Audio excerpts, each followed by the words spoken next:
오늘 중보자 예수님 이런 제목을 함께 은혜 나누려고 합니다. 과학자들이 모여서 이런저런 이야기를 하는 그런 프로그램들이 있더라고요. EBS에도 있고 뭐 여러 가지 유튜브에도 있는데 제가 좀 관심이 많아서 그걸 이렇게 잘 찾아보고는 합니다. 그런데 과학 철학자라는 분이 있더라고요. 과학을 뭐 물리학, 화학, 뭐 생명 이런 게만 있는 것이 아니고 과학을 철학하는 어떤 그런 분들도 있던 것을 봤습니다. 그러다 보니까 그분들이 어떤 주제로 한번 이야기하는 것이 나왔냐면 신에 대하여 어떻게 생각하느냐 이렇게 이야기를 하는 거죠. 그러니까 과학적이지 않다고 해서 비과학이라 그럽니다. 이거는 이제 과학의 영역과 다르다 이런 뜻이거든요. 그러니까 뭐라 그럴까요? 불과학이 아니고 비과학이다. 과학에서 다를 수 없는 부분이다. 그런데 과학 철학을 하는 분이 그렇게 이야기를 합니다. 그런데 과학적으로 논리적으로 따져도 신의 존재를 인정하는 것은 그럴 수밖에 없다 이런 이야기를 하는 거예요. 무슨 이야기냐면 무언가의 근원을 끊임없이 묻는단 말이에요. 그래서 뭐 빅뱅 이런 것 말할 때 그럼 물질은 언제 생겼느냐, 그 물질이 무엇이든지 간에 그 시발점이 분명히 있을 텐데 그것은 무엇이냐라고 할 때 근원의 끝을 묻고 갔을 때 그게 무한대가 되기 때문에 그 시작을 신으로 볼 수밖에 없다. 이게 이제 논리적인 신이라고 하는 거죠. 그런데 이것을 자연 발생으로 보기에는 그런 것이기 때문에 무언가의 시작으로서의 그 신의 개념을 인정할 수는 있으나 그러나 우리가 생각하는 인격의 신으로 과학적으로는 그것을 인정하기는 어렵다. 뭐 이렇게 이야기를 해요. 그랬더니 그 중에 한 과학자가 뭐라 그러냐면 나는 크리스찬입니다. 그래요. 그런데 왜 크리스찬이라고 생각할 수밖에 없느냐? 이 부분은 비과학의 그 부분이지만 그러나 내가 살아갈 때 바른 지침을 깨닫고 내가 살아갈 때 어떤 길로 걸어가야 되는지를 알려주는 것은 신앙인밖에 없더라. 이제 그렇게 이야기를 하는 거죠. 그래서 크리스찬입니다. 그렇게 이야기합니다.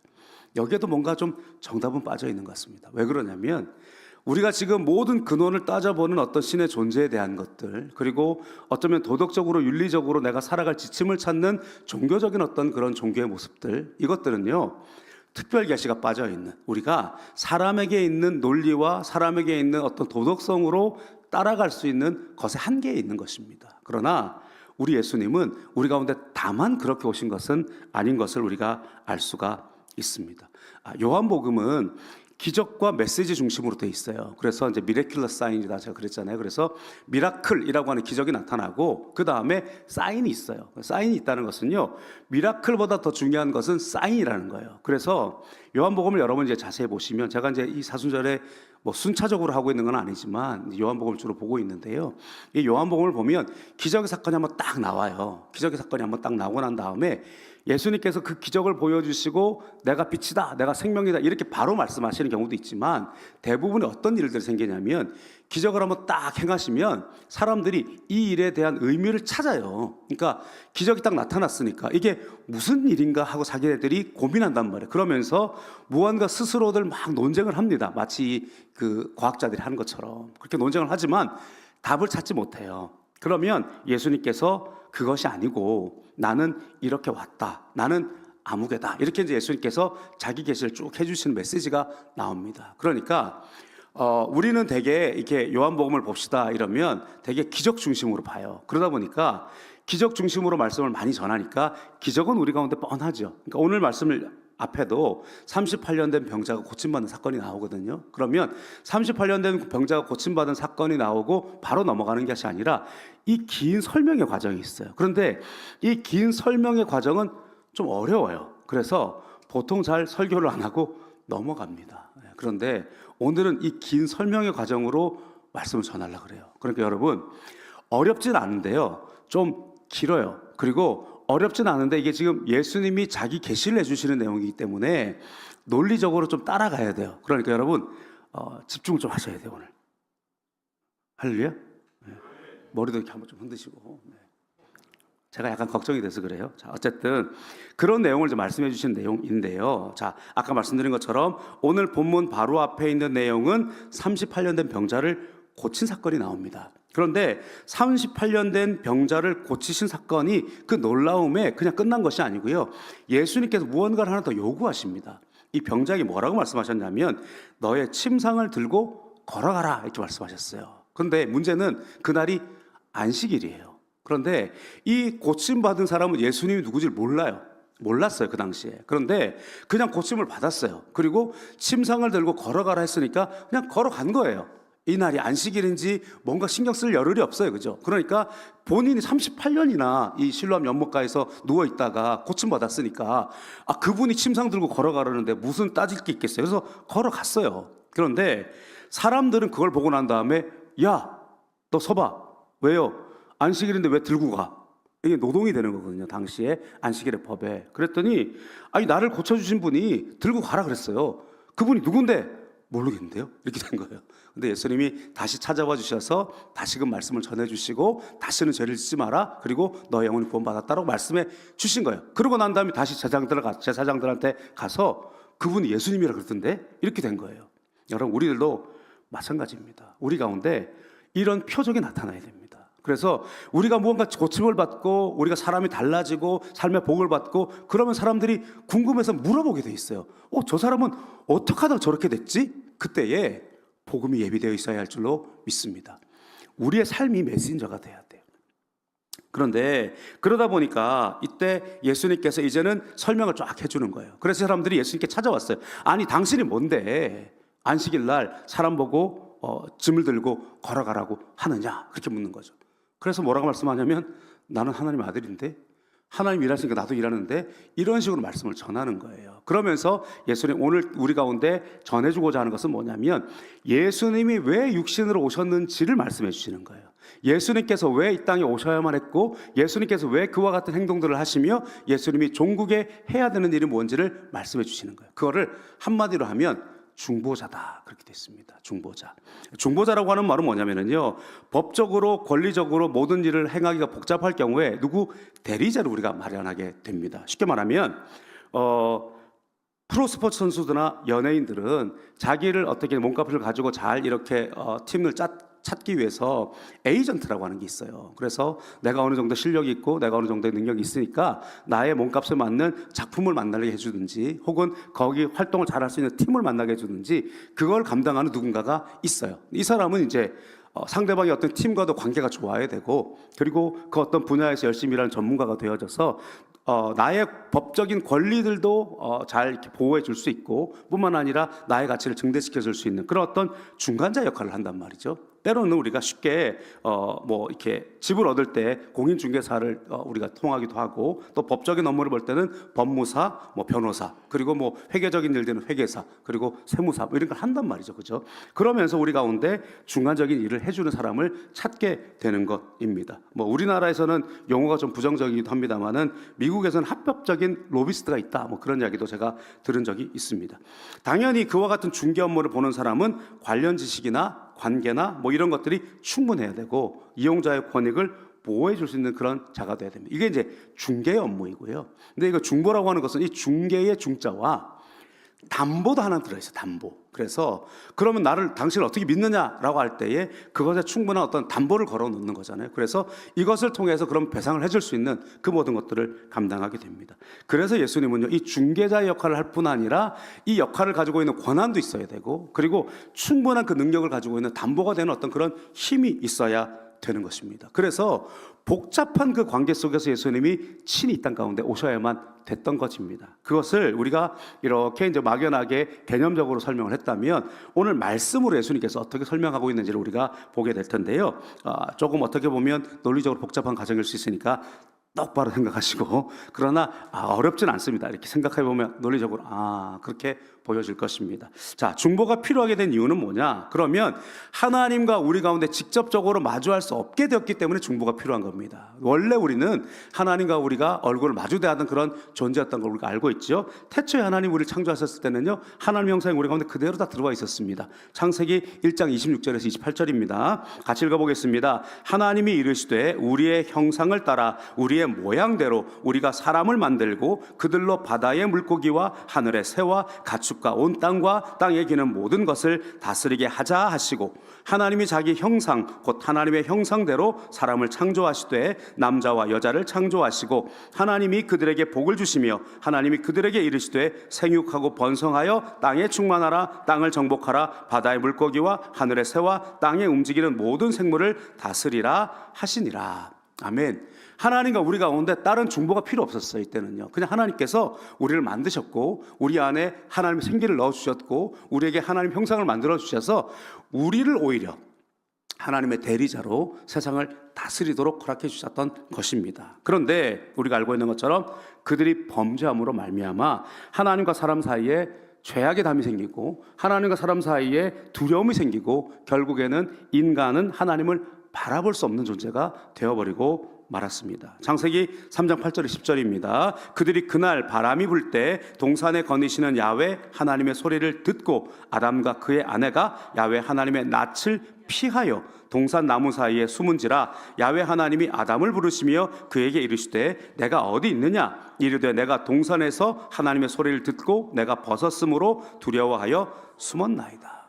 우리가 죄를 지은 거예요. 그래서 하나님의 얼굴을 볼 수 없는 존재가 되어버리고 말았던 것입니다. 그러다 보니까 하나님을 볼 수 없으니까 하나님을 아는 지식은 있고 하나님을 아는 영의 흔적들은 있기 때문에 무언가를 섬기긴 섬겨야 되겠는데 또 하나님이 만들어주신 만물을 구명짓는 지식이 있단 말이에요. 그러니까 이렇게 바라보게 되는 거예요. 그런데 나의 힘과 나의 어떤 능력의 범위를 넘어가는 것을 보면서 아, 저기에 힘이 있구나. 그러면서 태양을 바라보다가 와, 태양이 에너지를 주고 태양이 비치면 곡물이 자라고 태양이 있어야 우리가 힘을 얻는구나.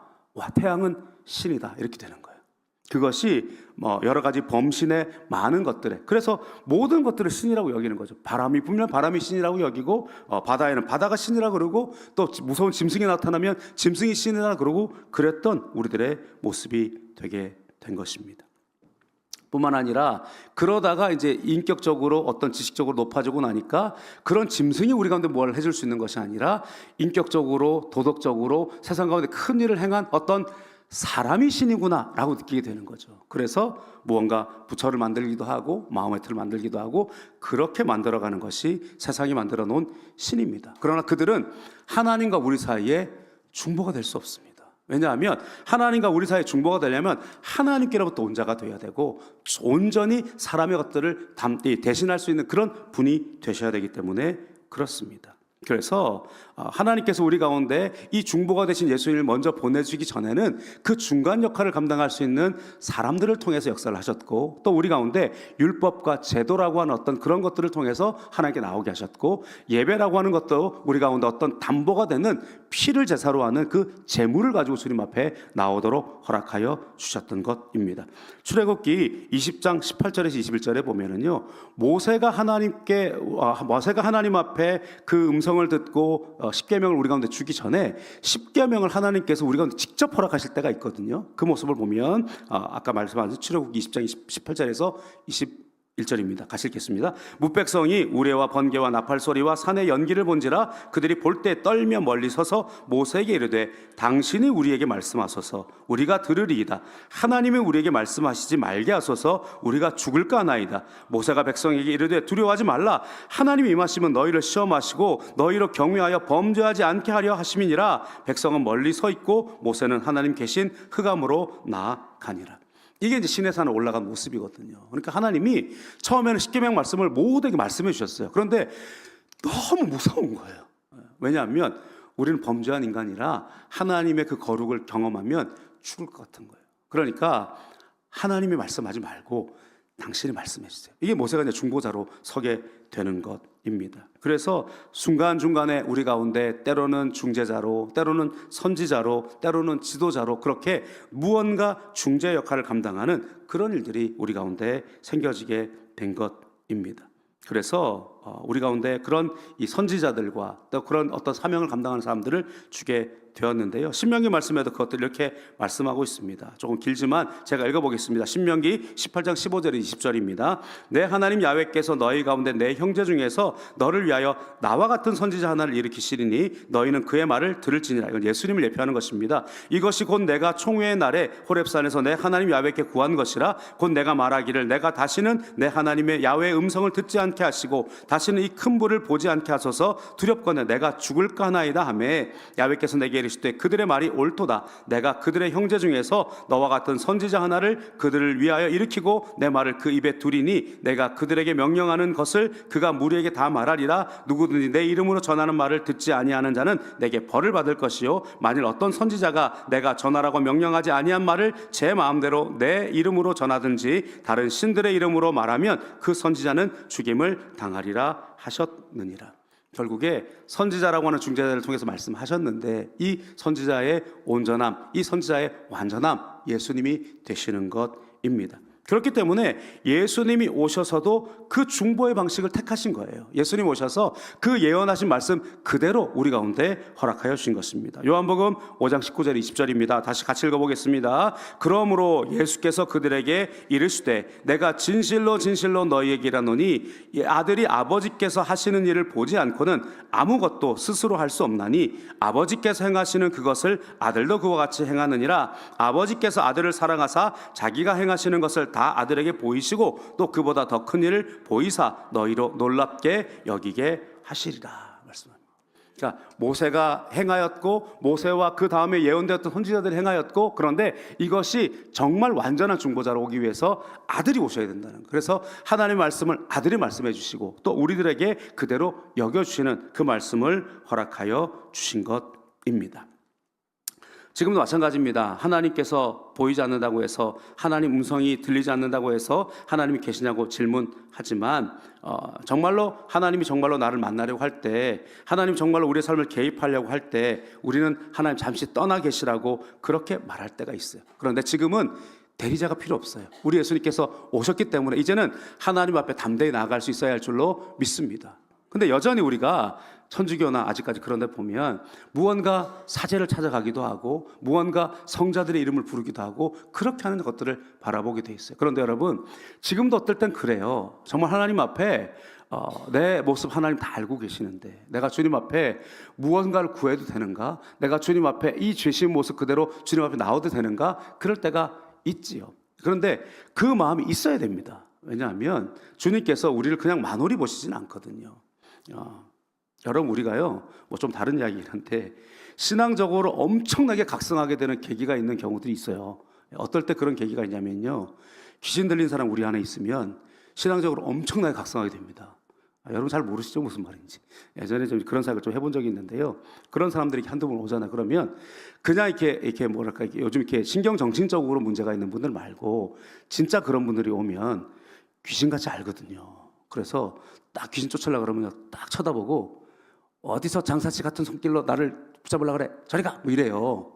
뭐 딱 기도하려고 그러면요 들어온 손 떼 어디서 화투장 만지는 손으로 나를 그래 막 이래요. 제 이야기가 아니고요 옛날에 저희 선배 목사님이 들은 이야기인데요 전도사님 시절에 그 한 서너 분께서 이렇게 어떤 그런 부흥사 협회 이런 걸 만들어 갖고 자기들끼리 전도사들이 그런 사역을 했답니다. 근데 진짜로 이렇게 그런 사람이 한 명이 와서 딱 했는데 딱 얹었더니 어디서 지하철에서 책 팔던 손으로 나한테 그래 이분이 신학생인데 생활이 어려워서 지하철에 전집 팔았거든요. 그러니까 그거 딱 이야기한다는 거예요. 그러니까 이분이 한 분은 아까 그 이야기가 뭐냐면 거듭나기 전에 좀 하셨던 거예요. 이렇게. 그러니까 그 손을 갖고 어딜 날 만지냐. 그래갖고 그날 쫓았을까요? 못 쫓았을까요? 못 쫓았어요. 근데 그렇거든요. 그러면 이제 그런 이야기를 듣고 나면 그런 사역하려고 딱 했는데 뭐 누가 하나 왔어. 그러면 야 내가 기도하는데 나의 어제 부끄러운 것들을 막 드러내면 어떡하지? 엄청 회개하게 돼요. 그리고 주님 앞에 딱 깨끗한 참새끼로 결단하고. 근데요 여기 속임이 있어요. 근데 그 다른 이야기를 들었는데요. 기도원에 사역하시는 어떤 목사님 사역을 들었는데 아니나 다를까 이제 딱 기도하는데 그런 소리 했다는 거예요. 근데 이 목사님이요 담대하게 뭐라 그랬느냐? 내가 나의 이름으로 너를 쫓는 것이 아니다. 내가 나의 의로 너를 쫓는 것이 아니다. 어디서 엉뚱한 소리 하고 있느냐? 예수님 앞에 잠잠하라. 그리고 나는 나사렛 예수 이름으로 너를 쫓는 것이다. 그러므로 나의 어떤 죄와 상관없다. 예수 이름으로 나가라. 나갔다는 거예요.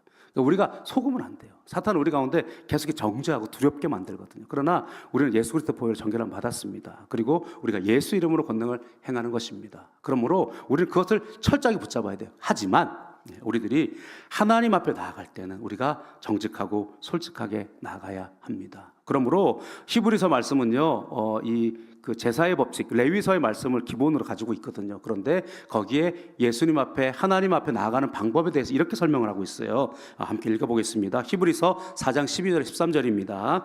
하나님의 말씀은 살아있고 활력이 있어 좌우의 날선 어떤 것보다도 예리하여 영혼과 영과 및 관절과 골수를 찔러 쪼개기까지 하며 또 마음의 생각과 뜻을 판단하나니 지으신 것이 하나도 그 앞에 나타나지 않음이 없고 우리의 결산을 받으실 이의 눈앞에 만물이 벌거벗은 것 같이 드러나느니라.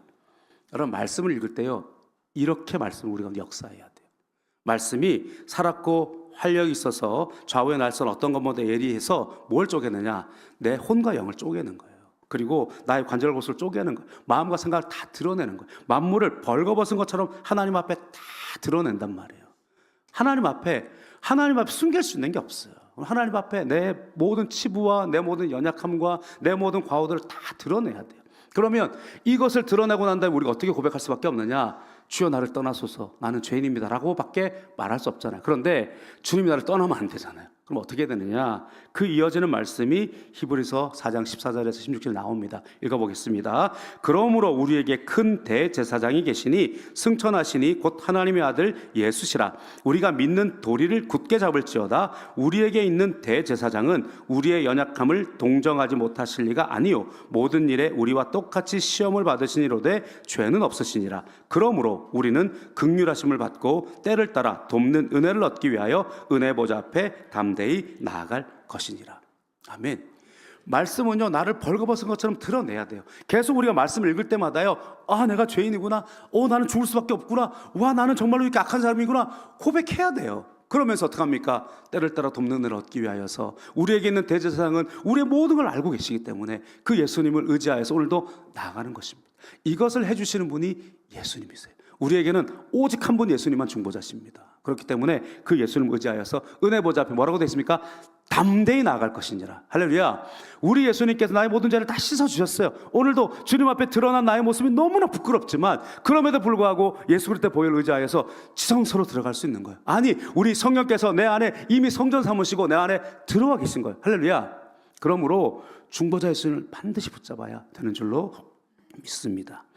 그러면서 두 번째로 큰 개념으로 구원과 심판의 상관관계를 말씀해 주거든요. 이거 쉽게 말하면 뭐냐면요, 구원을 베푸실 분은요, 심판주가 되셔야 구원을 베푸실 수 있습니다. 네, 오늘 요한복음 5장 22절 같이 읽어보겠습니다. 아버지께서 아무도 심판하지 아니하시고 심판을 다 아들에게 맡기셨으니.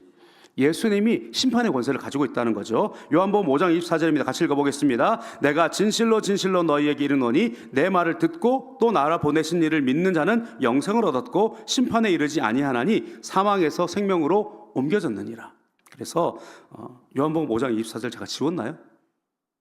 요한복음 5장 24절. 가끔은 이런 문제가 있을 때가 있고 가끔은 컴퓨터가 문제가 있을 때가 있고 아니 뭐가 된지 모르지만 일단 안 나오고 있어요. 제가 다시 읽겠습니다. 내가 진실로 진실로 너희에게 이르노니 내 말을 듣고 또 나 보내신 이를 믿는 자는 영생을 얻었고 심판에 이르지 아니하나니 사망에서 생명으로 옮겨졌느니라. 할렐루야. 예수님이 심판의 권세를 가지고 있어요. 그런데 예수님께서 누구를 심판하셨어요? 자신을 심판하셨어요. 가장 먼저는요, 인간의 죄를 다 가지고 자신을 심판하셨어요. 그렇기 때문에 예수님에서 영생이 있는 거예요. 그렇기 때문에 예수님께 나오는 자는 사망의 생명으로 옮겨진 것입니다. 여러분, 구원자는 곧 심판자입니다. 여러분, 노아의 방주가 필요한 것은 홍수가 있기 때문에, 심판이 있기 때문에 구원이 있는 그 방주가 필요한 것입니다. 그렇기 때문에 우리 예수님께서 그렇게 다가오신 것이지요. 그러면 중보가 되기 위해서는 어떤 조건을 갖춰야 되느냐, 몇 가지만 더 살펴보겠습니다. 세 번째로 중보로 오신 예수님에 대해서 살펴봅니다. 첫 번째, 예수님은 기적을 행하시는 능력을 가지신 분이라는 거예요. 죽은 자를 살리신다는 거예요. 하나님만 하실 수 있는 능력이 있다는 것을 우리 가운데 증명해주고 있는 것입니다. 요한복음 5장 19절 21절입니다. 같이 읽어보겠습니다.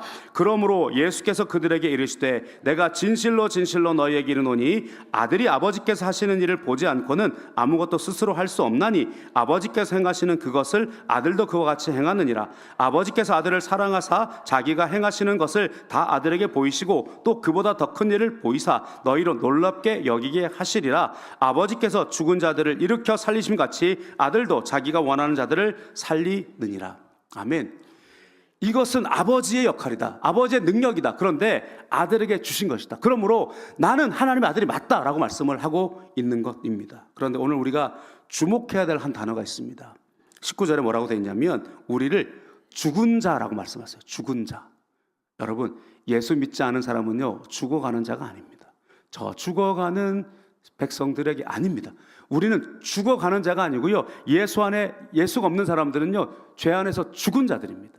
그러니까 우리는 죽은 자들이기 때문에 그 죽은 자를 살리는 능력으로 우리를 살려주시는 것입니다. 그러니까 눈앞에 보여져 있는 어떤 그런 이 육신의 죽음 가운데서 예수를 살리는 능력이 있는 것이 중요한 것보다 우리 가운데 정말로 영적으로 이미 죽어있는 상태인 우리들을 살리는 것은 예수님만 가능하다고 하는 것입니다. 에베소 2장 1절입니다. 같이 읽어보겠습니다. 그는 허물과 죄로 죽었던 너희를 살리셨도다. 할렐루야.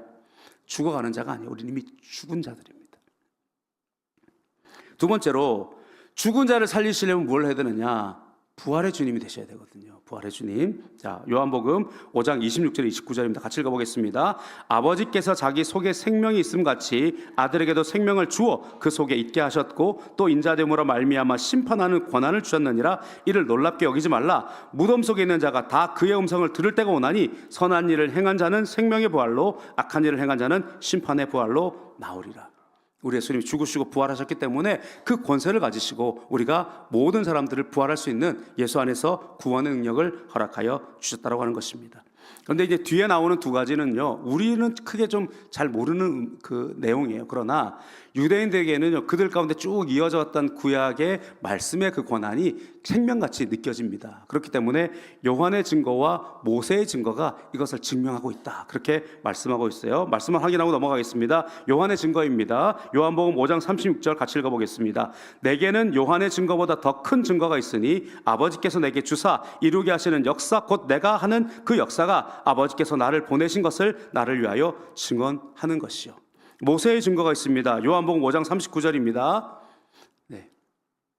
너희가 성경의 영생을 얻는 줄 생각하고 성경을 연구하거니와 이 성경이 곧 내게 대하여 증언하는 것이니라 말씀하고 있습니다. 그러니까 쭉 모세에 대한 말씀이 있었어요. 모세를 통하여서 메시아에 대한 말씀이 있었어요. 그런데 그 말씀을 알고 있으면서도 믿지 않는다는 거예요. 그런데 그 분이 바로 나다. 아까 우리가 신명기 말씀 읽었잖아요. 그죠? 그 선지자가 바로 나다라고 말씀해주고 있는데 그들이 믿지 않는다는 거예요. 요한복음 5장 44절 47절 읽어보겠습니다. 너희가 서로 영광을 취하고 유일하신 하나님께로부터 오는 영광은 구하지 아니하니 어찌 나를 믿을 수 있느냐? 내가 너희를 아버지께 고발할까 생각하지 말라. 너희를 고발하는 이가 있으니 곧 너희가 바라는 자 모세니라. 모세를 믿었더라면 또 나를 믿었으리니 이는 그가 내게 대하여 기록하였음이라. 그러나 그의 글도 믿지 아니하거든 어찌 내 말을 믿겠느냐 하시니라. 여기서 44절에 예수님이 뭐라고 말씀하셨냐면 너희가 서로 영광을 취하고 자기의 영광만을 취하고 하나님께로부터 오는 영광을 취하지 않았기 때문에 모세의 말씀대로 오신 예수님을 믿을 수 없다 이렇게 말씀하고 있는 거예요. 그러니까 예수님은 하나님의 영역에서 또 모세에게 말씀하신 그 약속의 영역에서 우리가 실질적인 권세 영역에서 예수님께 죽으시고 부활하신 그 모든 값을 치러주신 실천의 영역에서 완전한 중보자가 되십니다. 그러니까 오직 예수님밖에 없는 거죠. 그런데 아까 말했던 이 철학자들, 신학자, 이 과학자들은요, 이것을 모르는 거죠. 그러니까 만물을 보면서 하나님의 존재나 겨우 이렇게 추측할 수 있는 그런 것밖에 없습니다. 그러나 우리는 지금 이것이 논리적으로 어떻게 되는지 정확하게 이해하지 못해도 우리가 어렴풋이라도 알고 있잖아요. 우리 예수님께서 우리 가운데 완전한 인간으로 오셔서 완전히 우리 죄를 위하여서 피 흘려 주시고 우리를 대표하여 부활하심으로 말미암아 우리가 예수님을 통하여 기도할 수 있고 예수님을 통하여 구원받았고 예수님 통하여서 복을 누리는 예수님 통하여 하나님 자녀가 되는 권세를 얻었다는 걸 우리가 믿고 있는 줄로 믿습니다. 이 말씀을 받아들이는 우리의 자세는 어떠합니까? 하나님이 음성을 금방 들려주지 않는다라고 그냥 쉽게 좋은 답해주는 그런 세상의 우상을 쫓아가고 있는 우리들은 아닙니까? 분명히 주님께서 우리 가운데 허락하시고 말씀하시는 계획을 알고 있음에도 불구하고 우리는 오히려 우리의 권한과 우리의 영광을 위하여서 주님의 음성들을 뒤로하고 있는 우리들은 아닙니까? 뿐만 아니라 우리 예수님은 예수님이 중보가 되어 주셨어요. 그죠? 그런데 예수님 오시기 전에도 우리 가운데 말씀을 전해주는 중개자가 있었고요. 제사장이라고 하는 중개자가 있었고요. 또한 왕이라고 하는 하나님을 대신하여 우리를 다스려주는 중개자가 있었습니다. 뿐만 아니라 주님 앞에 나아가기 위해서 제물이라고 하는 나의 생명을 대신하는, 나의 죄를 대신하는 그런 어떤 제물, 뭐 쉽게 표현하면 담보물 같은 것들이 우리 가운데 있었다라고 하는 것이죠. 예수님께서 단번에 한 완전한 영원한 제사를 드려주시고 완전한 중보가 되어주셔서 이제 이 모든 것들 다 필요가 없어요. 이제는 예수님만 보면 나가면 됩니다. 그런데 오늘 우리 가운데 여전히 우리들이 감당해야 될 몫은 뭐냐? 우리는 중보까지는 되지 못해요. 그러나 우리는 세상 가운데서 주님의 뜻을 전하는 중개자, 주님의 뜻을 전하는 어떤 그런 이 가교를 역할을 감당해야 됩니다. 아까 우리가 말씀 나누기 전에 함께 기도했지만 복음이 내게 전해졌어요. 이 복음이 끝까지 전해지지 않으면 이 복음이 내게서 멈추는 것입니다. 복음의 세대가 멈춰서도 안 되고요. 복음이 우리 가운데 이 우리의 세대 속에서 편만하게 퍼져나가는 것도 멈춰서는 안 됩니다. 그런데 결국 세상 사람들은 이 아까 그 과학자들이 말한 것처럼 논리적으로 생각하는 신의 존재, 우리가 도덕적으로 생각하는 신의 필요는 우리가 느낄 수 있죠. 그러나 정말 하나님이 누구인지, 정말 예수님이 왜 우리 가운데 오셨는지는 우리가 알아야 됩니다. 그리고 그것을 우리 가운데 삶으로 살아가야 됩니다. 그래서 우리 가운데 표적을 나타내야 돼요. 그리고 그 표적 속에서 예수님 누구라고 메시지를 증거하는 우리들이 돼야 됩니다. 그렇기 때문에 온전한 중보는 예수님이시지만 그 사명을 감당하는 소개자로서, 그 사명을 감당하는 증거자로서 하나님의 편지로, 하나님의 사랑하는 향기로 나타나는 것들은 우리들이 감당해야 될 몫인 줄로 믿습니다. 오늘도 중보자 되신 예수님 앞에 오늘도 기꺼이 나아가야죠. 그리고 오늘도 세상 가운데 맡겨진 사명을 감당하면서 걸어가는 저렴 되시기를 예수님의 이름으로 축원드립니다. 기도하겠습니다. 하나님, 오늘도 우리 가운데 중보가 되기 위해서 그냥 세상이 말하는 어떤 신들처럼 손가락 한번 튀기거나 그냥 한번 말하는 그런 구원이 아니라 정말로 우리 가운데 온전한 인간이 되시고 온전한 하나님이 되셔서 우리를 위하여서 모든 고난을 감당하시고 또 자기를 계시하여 주시고 기적을 베풀어 주시고 십자가에서 죽으시고 부활하시고 승천하시면서 우리 가운데 성령을 부어주시면서 다시금 주님 앞에서 온전한 하나가 되는 축복으로 이루어 주심에 감사합니다. 오늘도 그것들을 증거하는 우리를 되게 하시고 충만하게 누리는 우리를 될 수 있도록 허락하여 주시옵소서. 예수님의 이름으로 기도드립니다. 아멘. 잠시 동안 고개 숙여 주시기를 바랍니다. 우리 예수님, 우리의 중보가 되어 주셔서 십자가에서 죽으시고 부활하셔서 하나님과 우리 사이에 담을 헐어 주셨습니다. 그 길로 나아가는 길은 예수님을 영접하는 것밖에 없습니다. 오늘 처음 나오신 분 있습니까? 자리에서 일어나 주십시오. 이전에 예수님 믿었지만 오랫동안 주님 떠났다가 다시금 주님 앞에 나온 자 있습니까? 그 자리에서 일어나 주시기를 바랍니다. 믿음으로 함께 고백하겠습니다. 사랑의 하나님, 저는 죄인입니다. 어디서부터 와서 왜 살며 어디로 가는지 알지 못하고 방황하며 살아왔습니다. 예수님의 십자가 보혈로 저의 죄를 씻어 주시옵소서. 저를 위하여 죽으시고 저를 위하여 부활하신 예수님을 제 구주로 모십니다. 지금부터 영원토록 주님과 함께 살겠습니다. 하나님은 내 아버지가 되셨습니다. 예수님은 나의 구주가 되셨습니다. 저를 구원해 주시니 감사합니다. 예수님 이름으로 기도드립니다. 아멘. 할렐루야. 이 고백을 드린 자들마다 온전한 하나님의 자녀가 된 줄로 믿습니다. 이 시간 우리 사랑하셔서 오셨네라고 하는 찬양이 있는데요, 그 찬양의 가사가 오늘 말씀 나눈 것과 꼭 같습니다. 그래서 찬양 함께 하고 우리 함께 기도하며 나갔으면 좋겠습니다.